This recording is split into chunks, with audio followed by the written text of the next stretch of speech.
morning, students. Good morning, Today, sir. uh, we will be discussing about your next topic, that is PN junction. Although this is a lab class, but the practical is related to PN diodes. So we need to know some theory about PN diodes. So that's why I start with this topic. So in the previous classes, we have discussed about types of semiconductors, your current density expressions, diffusion current, drift current, and we have also discussed about Hall effect. So I hope you get some fair idea about all these topics. Yes? Yes, sir. Yes, sir. Yes, sir. Okay, okay. So now we will start with PN junction. So it goes like this. So on your screen, you will find out that when we are having a P junction and N junction combined together, we found P type material and N type material joined together, we get a term called PN junction. Okay. Now, some of you might be thinking that these are two terms like this, and you are just joining them to get a PN diode, PN junction. That is not the case.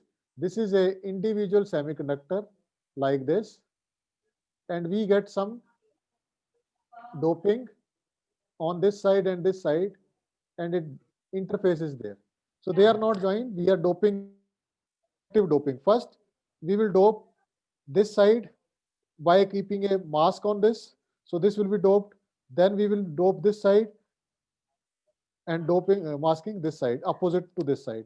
So in this way, your PN junction is being formed. Now, the region to the left is P type with an acceptor density Na.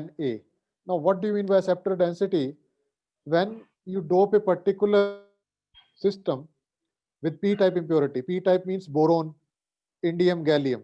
So when silicon is doped with boron, indium, gallium, then what is your observation? You will observe that you are having one electron less in the system. So because of that, your atom is having some tendency to accept the electron. So that's why we are getting this acceptor. This is acceptor. Why?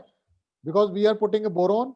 So boron is having a tendency to accept an electron inside this crystal. Similarly, on the right hand side, you find out that we are having your N type impurity or pentavalent impurity. That means one electron more in the crystal with your, and what are the various dopants? It may be arsenic, it may be phosphorus, it may be antimony. So suppose this is a antimony or maybe arsenic, then it is having one electron more to share. So that means it is having the tendency to donate. On this side, your boron is having tendency to accept. Here you are tendency to donate. So that's why you can find out here, this is your interface. So when initially we combine these two junctions, these two materials, a junction is being formed, and at the junction, both they are having opposite tendency. One is in the tendency to accept, other is in the tendency to donate. So what happens? Diffusion took place. What happens? Diffusion took place. And why diffusion took place? So that system should be at equilibrium.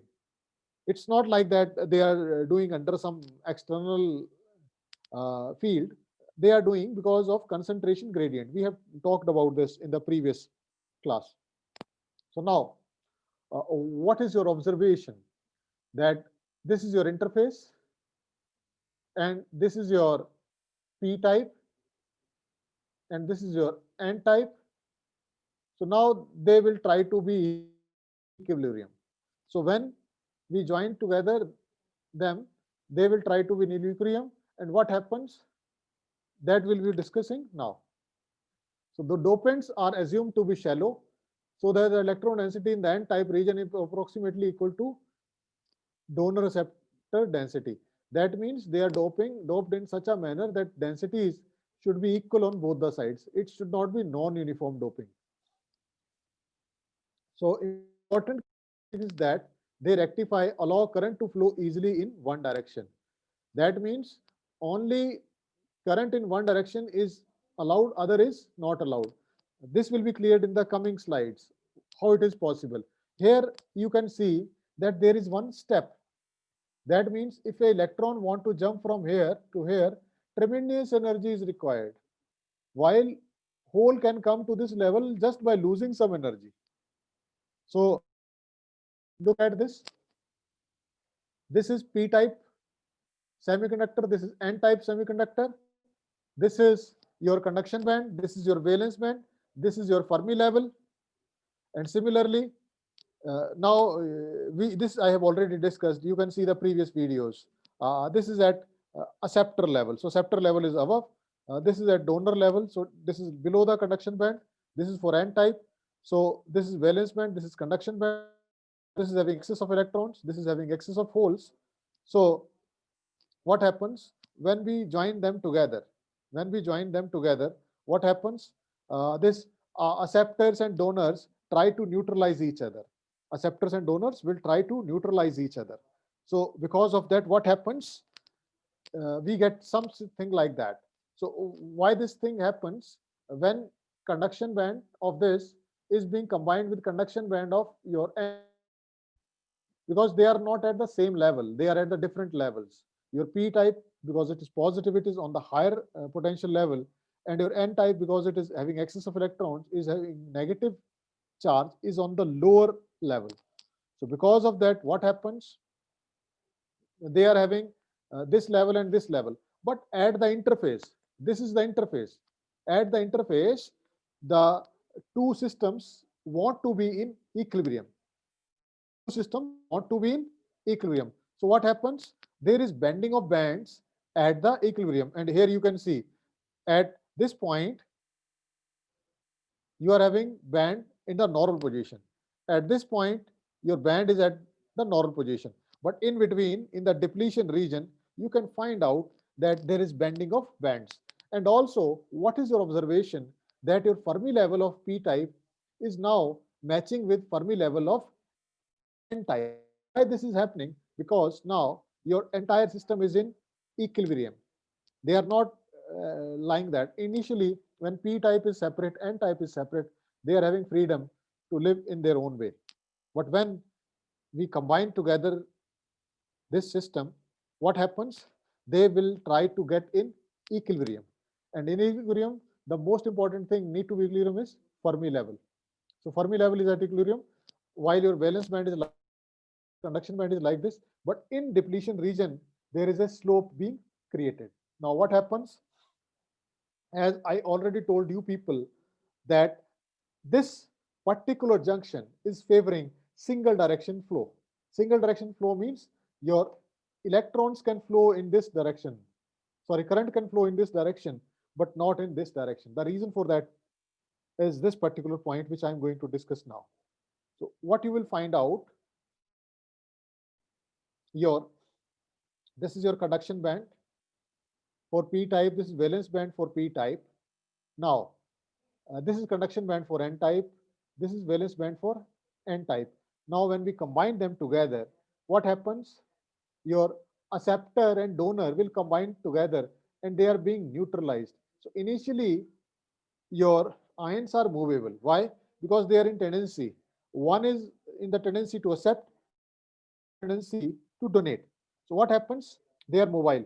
But when they complete the tendency of each other, that means one want to donate, other want to receive, accept. So they combine, recombination occurs. Then what happens? They becomes immobile. So that creates a depletion region. Now in this depletion region, nothing is there. No sort of charge carrier is there. So now this is acting as a barrier. So now no electron can move in this direction and no further your hole can move to this direction because they find a barrier in between. Now, what is this barrier? That I'm going to discuss right now. Now, here you can find out if a hole want to come to this particular side, it has to lose some energy and it easily comes to this side. A very small amount of energy can do that. So that is around 0.7 volts. If you are applying 0.7 volts at this particular point in case of silicon, this will move this hole to drift into this side. Similarly, your electron at this side will get a 0.7 volts of energy and it drifted to this side. While diffusion is not possible because your hole cannot move to this, electron cannot move because it needs to have this much energy. So the only which can occur in this scenario is drift, and drift is only because of your external electric field, and that can only be in one direction. So this is the exact thing about your PN junction, that it conducts only in single direction, not in two direction. So when you are having PN junction, it conducts only in this direction, but not in this direction. So this is the reason that you are having band diagrams, band bending is there. So when you provide the energy, so they can go down the slope, but upside the slope is very difficult. You need a tremendous energy to do that, and that also having some sort of problems. So that we are going to discuss in the coming classes. But right now, the only thing to discuss or summarize about this is that you are having PN junction, you are having different levels, Fermi level for P type, Fermi level for N type, Fermi level for P type is called acceptor, Fermi level for N type is called donor, and when we combine them together, there is slope being created in the depletion region. So inside depletion region, no charge carrier is there. Initially, mobile carriers are there, but when we join them together, they becomes immobile. And now any sort of movement across this barrier required some potential to be applied across this. So that's the problem. So uh, another thing about your PN junction is that it needs uh, to work with external potential, and it conducts only in one direction, that is from P to N. So if you have any doubt in this, you can ask, otherwise I will move ahead. Sir, sir, hello. Akshat, yeah, you can ask me.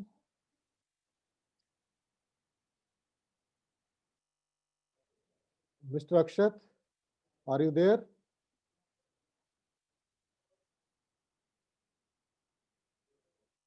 You are not audible to me.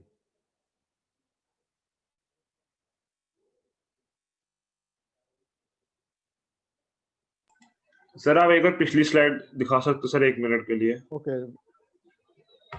Okay. This one. Yes sir. So what is your doubt? Sir आप ये इस lecture की video provide कर दोगे sir, क्योंकि sir आधे lecture तो join ही नहीं हो पा रही थी सर, क्लास अभी अभी ज्वाइन हुई है सर थोड़ी देर पहले। No problem, no problem. Each and every video will be uploaded. Okay. Sir कितनी एनर्जी चाहिए होगी? Sir thank you sir. Sir कर लिए सर। 0.7 इलेक्ट्रॉन। सर देख लिए सर। सर कितनी एनर्जी चाहिए होगी डिफ्यूजन से ड्रिफ्ट की तरफ जाने के लिए? Not diffusion from one junction to another. Say 0.7 volts. Yes sir, from N junction to P junction. 0.7 volts. 0.7 volts. 0.7 volts. So this is your fictitious battery, sort of fictitious battery is there. That means when you want to have a conduction, a fictitious battery is there, like this. So you have to minimum of this potential so that the device start conducting. Okay, we will discuss about this in detail.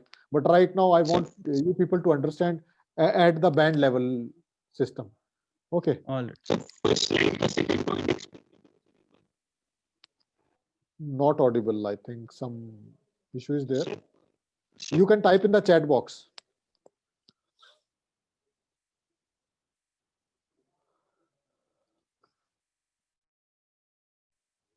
So this is the discussion of the previous figure. I will read it out for you.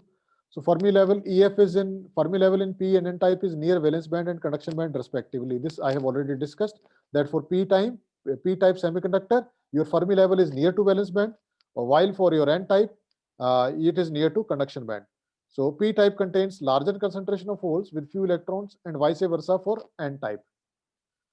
Then when they are joined together, a large concentration gradient at the junction cause carrier diffusion. Then holes from P side diffuse into N side, electrons from N side diffuse to P side, and as holes continue to leave P side, some of negative acceptor ions near the junction are uncompensated. That I have already told you.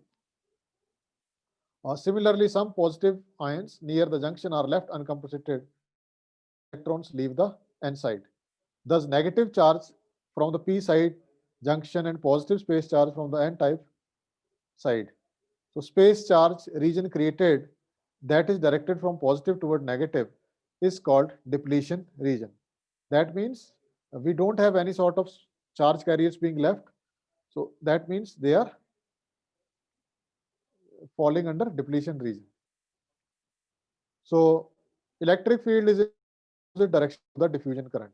So hole diffusion current, electron diffusion from left to right, while hole drift current diffuse from right to left. So this already know that suppose you are having holes, so let it be positive. So electron diffusion current diffuse from left to right. So this is your hole. Current is from right to left, while your electron is from left to right, and so on. So conventionally, your current is opposite to the direction of flow of electrons. So electron diffusion currents from left to right, electron drift current flows from right to left. So, however, because of negative charge, diffusion current diffuse from right to left. So charge is there. So this is one another illustration of your screen. This one. So this is your P type, this is your N type, and I already told you that your system tends to be in equilibrium. So your Fermi level comes at equilibrium.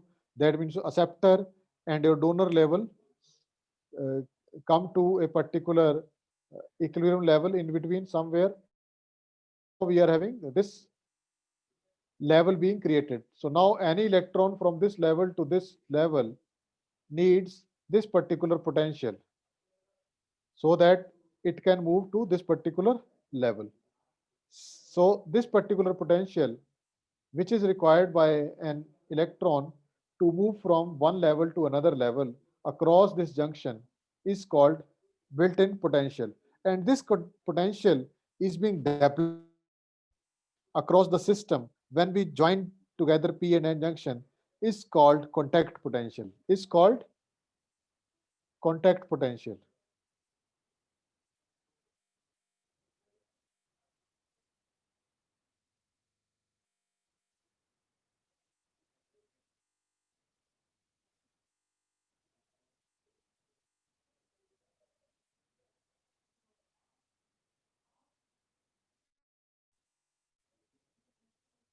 Contact potential.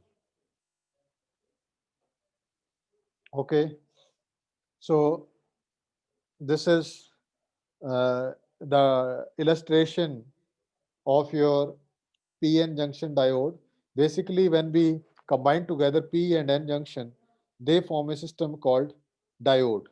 So in diode, what happens? We combine together your N type system with P type system. So when we join together, what is your observation? Your acceptors are there, donors are there, but they becomes immobile in between.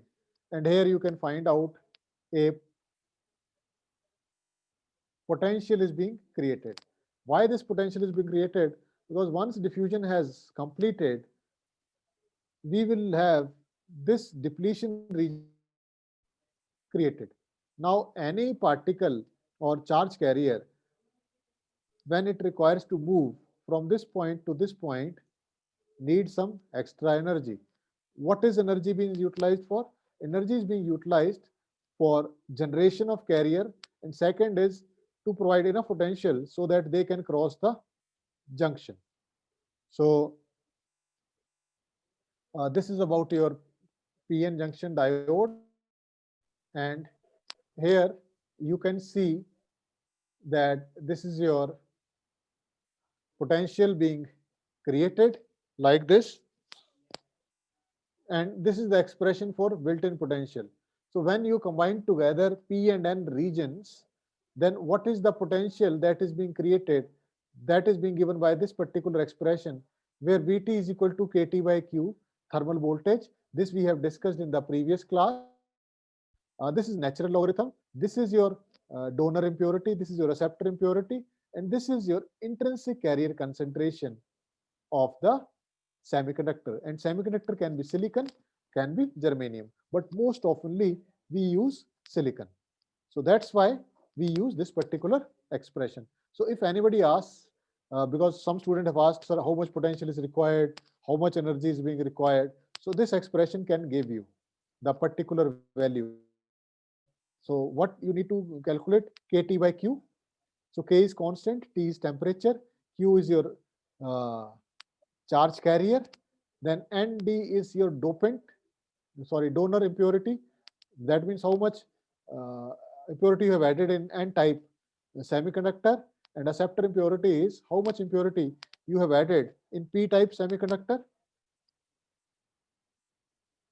So this gives you this thing. So here you can easily find out that this sort of profile is being created. Now any electron to jump from this to this needs some potential to be there. So that is being provided by this particular expression, because this potential is being developed across this junction after diffusion. So this is lying in between your depletion layer. This is called depletion region also. And this is called built-in potential. So this is there because. So now this is the definition of built-in potential, and I have already discussed this.